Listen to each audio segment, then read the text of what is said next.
The monopoly of Lagos is the biggest plan to destroy Southeast. Yes, because currently the Bola Ahmed Tinubu, the president of the Federal Republic of Nigeria currently, which is Tinubu, stop a project started by Muhammad Buhari. This is a project, a seaport project to build seaport in Imo State. A lot of people will shock. Do Imo State have sea? Yes, Imo State has sea, and all Southeast region, especially this Calabar seaport, has the shortest access to the main sea, longer than the one in Lagos. All the whole eastern region have access, shortest access to the sea, longer the one that is in Lagos.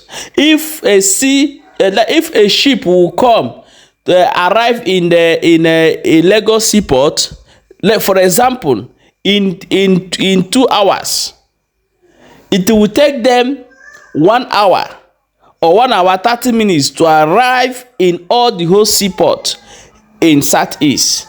But the question is, why is it not working? People will be surprised to hear about this one in Imo State. They will be surprised. But during the slave trade is the shortest way for them to move people from there to Europe.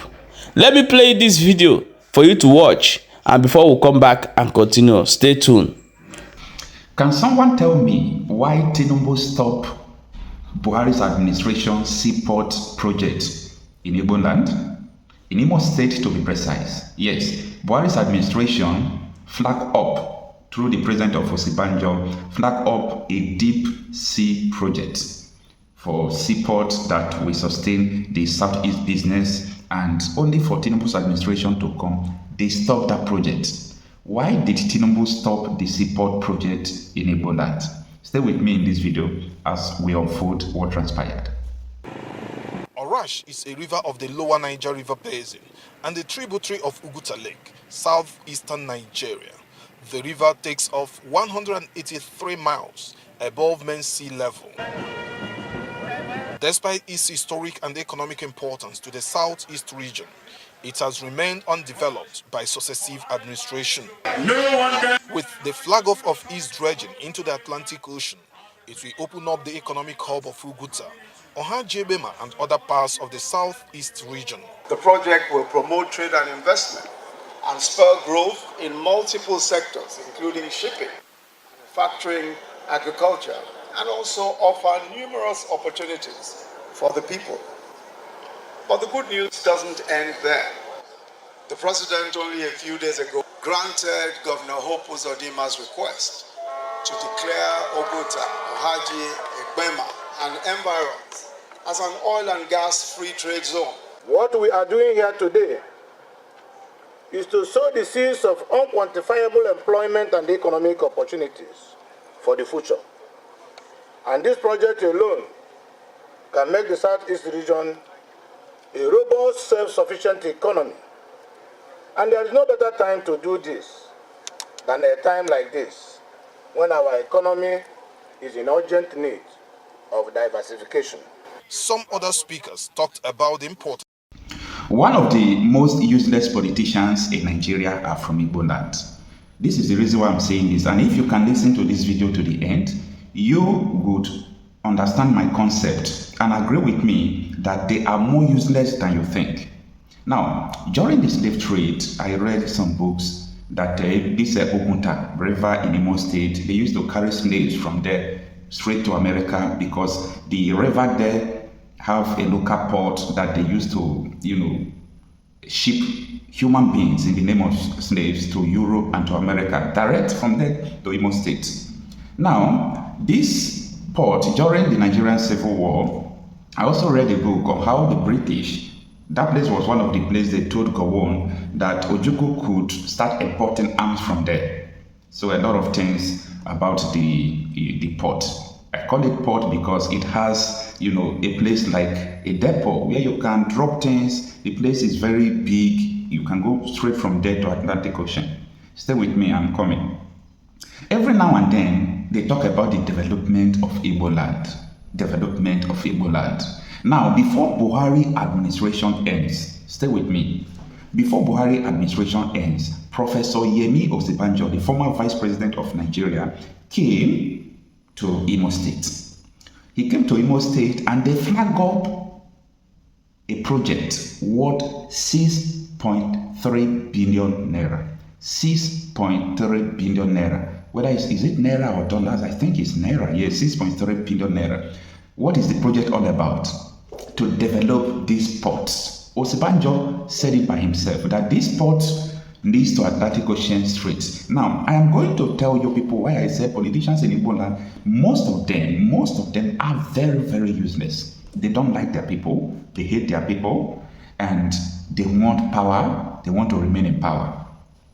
Now, after flagging up this 6-point-something billion naira project, you know what happened next? Tinubu assumed office as the president. Tinubu stopped it. Tinubu stopped the deep sea port of that Ogunta in the Imo State. They started doing a Lekki deep sea port, developing that side. Someone should tell me, why is it that the closest port in Nigeria, if the goods are coming from Europe, Asia, China, Taiwan, all those sides, the closest port in Nigeria is Calabar Seaport. The Port Harcourt Seaport, Warri Seaport, this Imo State Ogunta is also close. But they will leave all this side, they will go to Lagos, which is about how many, thousands of kilometers more far than these ones. Why? Why is it that Tinubu don't want to develop this? Yes, the reason why I'm calling Tinubu now is because Buhari's administration made a budget. They paid half of the money, not half of the money. From the report I have, they paid almost 4-point-something billion.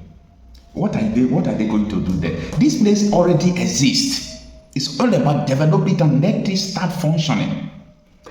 70% of goods imported into Nigeria, spare parts and all those things, if they drop it in Lagos, people will start suffering with containers, spoiling roads, killing people, extortion down to Anambra, Aba, and so on and so forth.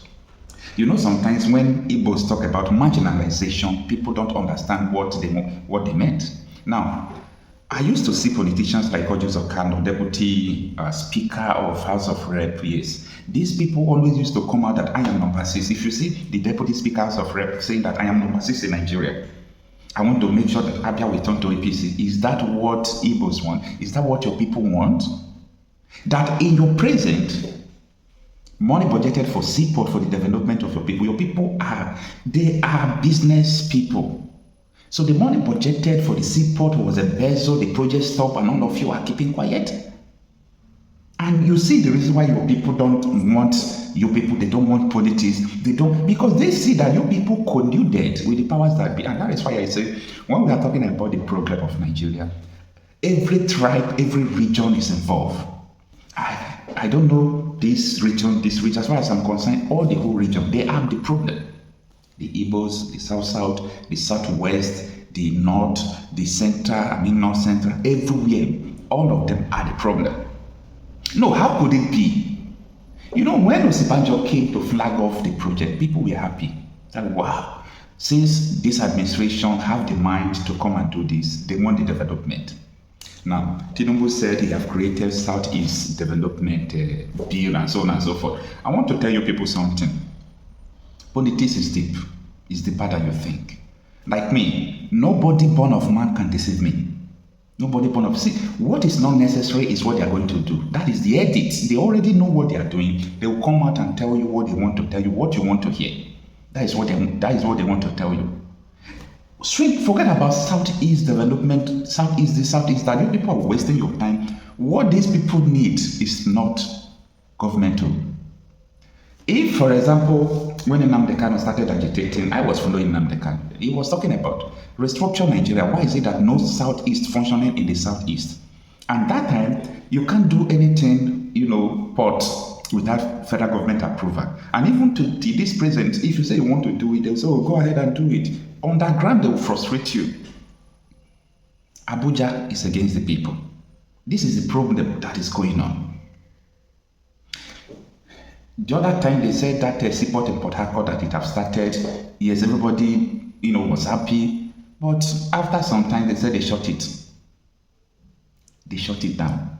These are the issue, these are the problem, and a lot of people don't want to pay attention. Now the question I'm asking, what happened to the 6 billion, whether I don't know, Naira project, I don't know, 6 billion Naira project that Buhari's administration through Sibanjo came to flag off in Imo State? Orji Okando is there trying to say that, yes, Tinubu, what you have done for Igbos, 2027, we are going to support you. I'll be looking at this man, I'll be laughing. Orji Okando on his own have tried his best, on his own, not in representing people. I mean on his own, on his life. He's a businessman, he have companies right from them. I don't have problem with people's life. If you don't bring yourself to the public as a politician and fail, nobody will talk about you. So, every now and then, we're talking about 2027, leaving the problems on ground. Your people are dying, insecurity everywhere. Everything that is supposed to be, okay, what about the other rail projects that's supposed to come across, but is it not Enugu, Aba, Port Harcourt down to Borno State? Is it Borno State? That road. They abandoned it as well. Every major developmental projects have been abandoned. And you said people should not agitate. People should not talk. People should just remain dumb as they are. Look at Tinubu's appointment, everything to his people. That is not my problem. But my problem is, you stopping projects that is meant for other people because you want it to be in your domain. Because your houses are in the seaport, you have cranes, you have everything, you are making money from it. And people from Southeast like Obaden, they now started going to Lekki to buy a spot to welcome their goods. What kind of mentality is this? And when will people wake up? This is a very terrible, situation, and I think people should look into this. People should look into this. According to that appeal court justice that is just retired now, during her book launch the day before yesterday, she made a statement. She said, if this country can't continue, let them break it up, and that is the best solution. That is the best situation. That is the best thing that could happen. Not because there is any region that is more better than another region. No, I don't believe that there is a region that is better than others. But people can be brothers in different places, in different countries. So, if you know anything about this port that has been abandoned, let me know in the comment section.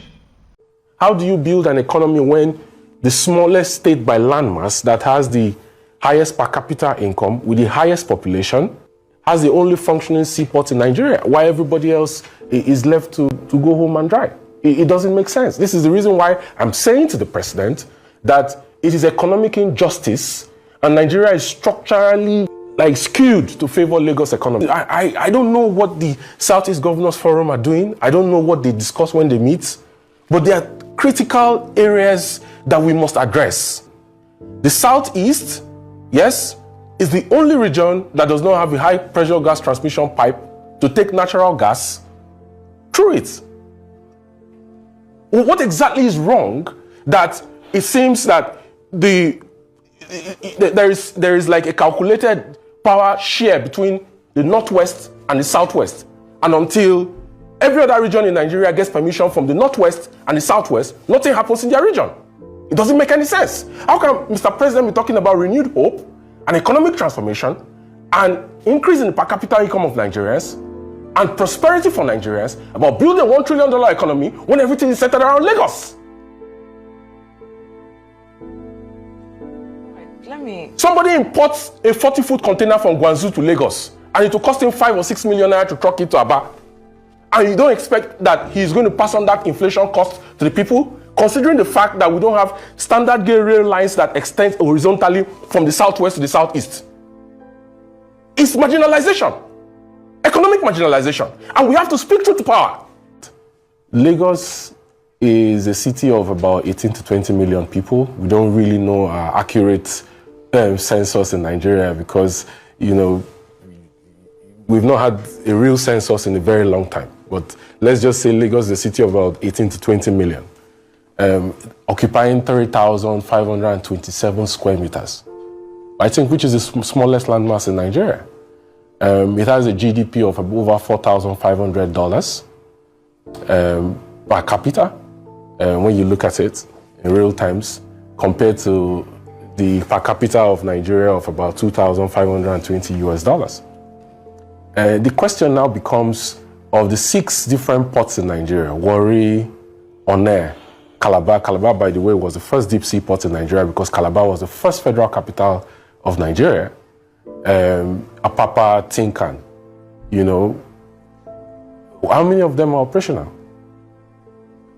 How many of them are operational today? Look, Onne Seaport is designated as exploration and production for oil and gas, which means that if you're bringing any goods that is non-oil and gas cargoes, the rates that your charge is not, it makes the port uncompetitive.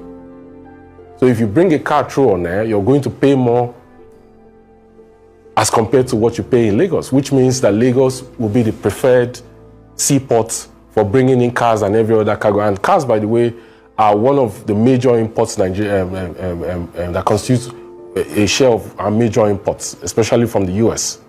Okay? Why would you not invest in raising the channel draft in Calabar? In 2006, a contract was awarded to a Dutch company to embark on rehabilitation of that seaport and to raise the channel draft.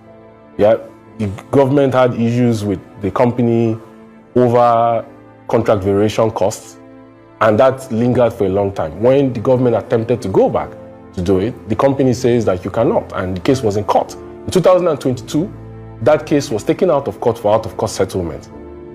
The immediate past MD of MPA says that, oh, they've taken the case out of court, we're going to work on raising the channel draft. The Calabar Seaport is dead. Like, you barely have vessels coming there, maybe 1 vessel per week compared to Lagos. How do you build an economy when the smallest state by landmass that has the highest per capita income with the highest population, right, has the only functioning seaport in Nigeria, while everybody else is left to go home and dry? It doesn't make sense. This is the reason why I'm saying to the president that it is economic injustice, and Nigeria is structurally, like skewed to favor Lagos economy. And this is the basic truth. The Calabar deep sea port draft has not been done. The documents at the ICRC has been cleared for Akwa Ibom deep sea port project in Ibom. The federal government has sat on it because if you look at the structure, 20% of the shares belongs to the federal government, 20% belongs to the state government, and 60% belongs to interested private sector investor. And that 60% was given as a 34-year concession, a PPP with Bolloré Logistics, like 2 or 3 years ago. Bolloré, the French company, ended up selling itself to MSC, Mediterranean Shipping Company. Mediterranean said they are doing revalidation. Why is the federal government not putting as much effort in making sure that they start building Akwa Ibom Deep Sea Port, like they did for Lekki Deep Sea Port in Lekki Free Trade Zone? And now the Minister of Marine and Blue Economy is saying that they are going to, cut to investors, and they are doing drawings to see that they start the Bakassi Deep Sea Port. How can Lagos have 3 functioning seaports with a 4th one in the works and every other place is languishing? How do you build an economy when everything is centered around Lagos?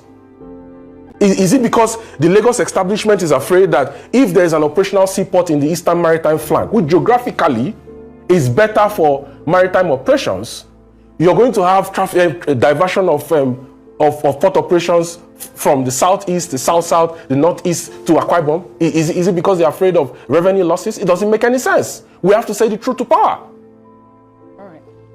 You see, this chain of monopoly in Lagos must be broken. Yes, very, very soon.